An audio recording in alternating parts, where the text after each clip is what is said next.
Okay. Because we are told that our temples are older than the pyramids, but by a couple of thousands of years.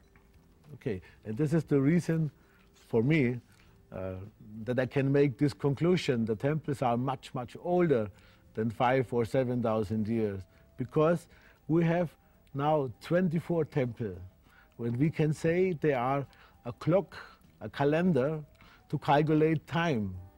And this many buildings or temples, it's better say, is a observatory. Observatories, yes. To observe a certain section on the southeastern sky.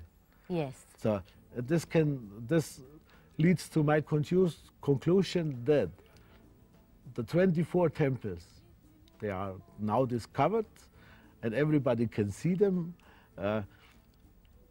were built in a certain time frame.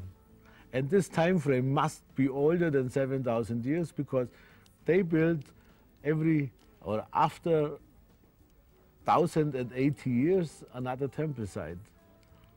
And so they need to build all the 24 temples, they need 25,960 years to make all the circle finish. And then, in my opinion, they were observing 2 full circles. Which means the temples, or the youngest or the oldest temple, must have an age from about at least 52,000 years. Wow, wow, this is a lot. Yes, I am sure you have put this information out to the public as well, like you have when you found the missing temple in Malta. What has the response been of the people? Okay. Most of the people, they are the same opinion like me, because they do not believe that mankind was created 6,000 years ago. And our modern scientists, they have similar opinions that man and the earth are much older than it is said, or often still said, that man were created 6,000 years ago. Okay. In my opinion, this is not true. And in our days, in 2010, this opinion is no longer good. Yes. To accept it. Okay. And you find in these structures, you find the knowledge. This is so far advanced that this can never be the result of people who did live in the Neolithic time, the New or the Stone Age time. So this must be much older. It needs to be transferred in the so-called Paleo Age, in the old Stone Age time. But where people were very evolved. The civilization was very much evolved. Yes. Having best engineers, civilization who could do the sewage, who could do buildings. That's what we're saying, yes? Yes, and this is my opinion. This cannot be done by people who were living in caves or so. Because this knowledge you find in the temple, in the construction, it is so far advanced than ours, it is unbelievable that that could be done by primitive workers or people. They must be high advanced. And these people must have a script, or each civilization, even we have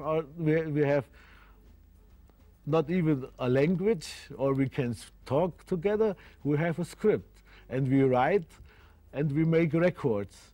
And even this old civilization has written their, what can I say, records. Yes. And they were discovered around the world, but with a script who could never been deciphered up till '94. In fact, I would like you to show me what we're talking about. The script that we're talking about, you have 3 stones here. Can you bring them so we show them to the public? Because they are, this is, I was under the impression that Sanskrit was the oldest language in the world, but this is pre-Sanskrit. It's a proto-Sanskrit. Proto-Sanskrit. Yes.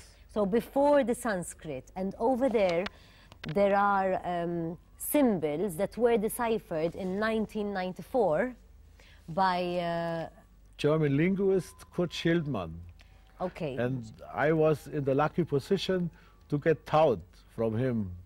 And so I'm a little bit better than a beginner in deciphering and translating the script. And what did you, these were stones that were found These stones were found in the United States, in the state of Illinois, southern Illinois.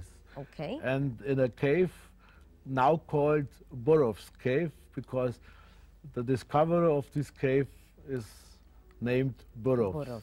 He is a former Special Forces general of the United States Army, and he is well educated and trained in these things. And we were lucky, my wife and I, to buy some of the slabs.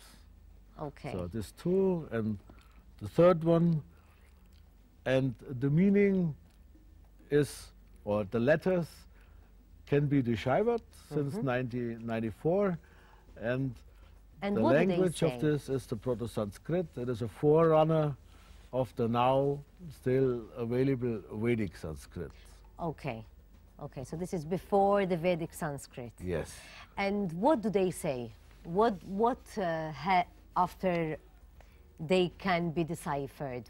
What is it that they say? So what information do they contain? The most amazing is that these stone tablets are telling us the true story we can find in the Holy Bible, in the first book of Moses, but with a much, much better understanding than the Old Testament tells us. And we were told what was really happened in the days before the flood. And these stone tablets were not only discovered in the United States with the same script, they were also discovered in Malta. Many evidence they were found in the past 130 years, but most of the evidence has been gone. Unfortunately, they were lost, were taken by British pioneers or whatever.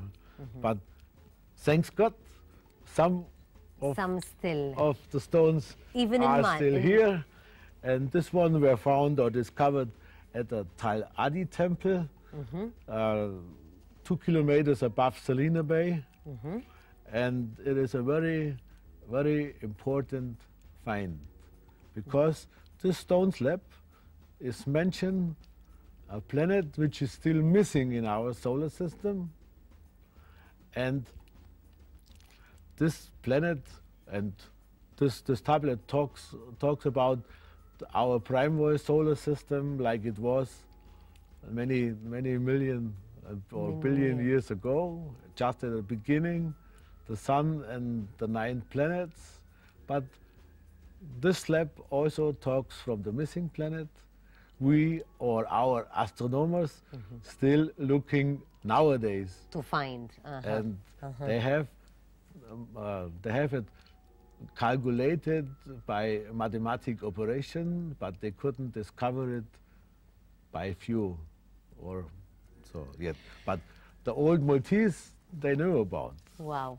We're talking about a subject that is perhaps too vast to even begin to discover when we are here during this interview. But I have a few more questions to ask and some time left, which I will do right after the break. For all those of you who wish to know more, please visit Dr. Zeitlmair's website, www.maltadiscovery.org. I'll be back right after the break.